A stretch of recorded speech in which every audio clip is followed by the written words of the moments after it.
So the next system I want to talk to you about is basically the same, except that we're hydraulically separating here with a buffer. So we're coming out of our heat pump through our 3-port valve again, off to our cylinders.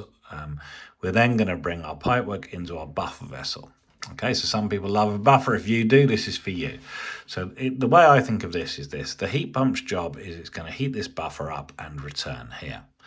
What's then going to happen is that this pump here, which is, you'll notice, connected back into our control box, when you turn on this thermostat, your third-party thermostat that you've purchased yourself, when you switch this on, heat pump gets a message to run. It will run this pump, and it will also run the heat pump itself. Now, the beauty of this system is that we get lovely flow through the buffer, roars through here as fast as we need it, no problem at all.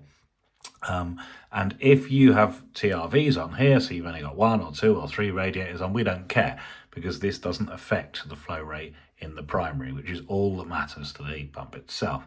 Just notice something we like you to do. You don't have to do this, but we like you to do. Bring your return in past the buffer. So basically what happens, you don't get much mixing in the buffer if you do this.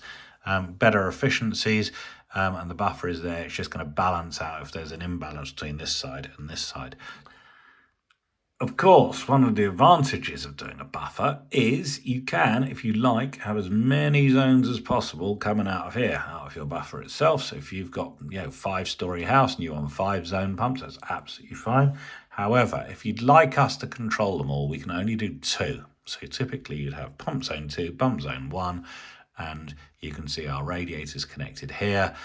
It's possible to run 1 zone at a time. So notice there's a thermostat on each floor.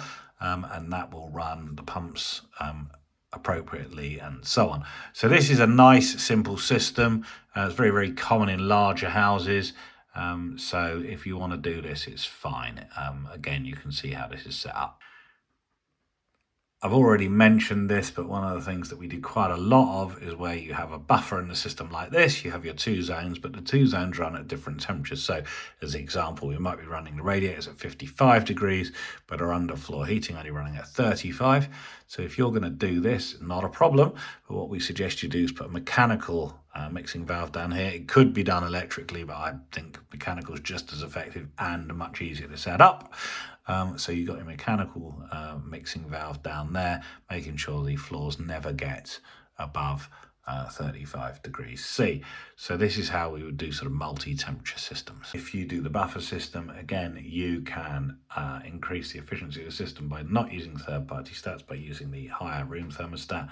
So again, wire it straight into the unit. We'll talk about it later in other videos, and you get that boost in efficiency that you get when you're using the higher thermostat over just an on-off signal.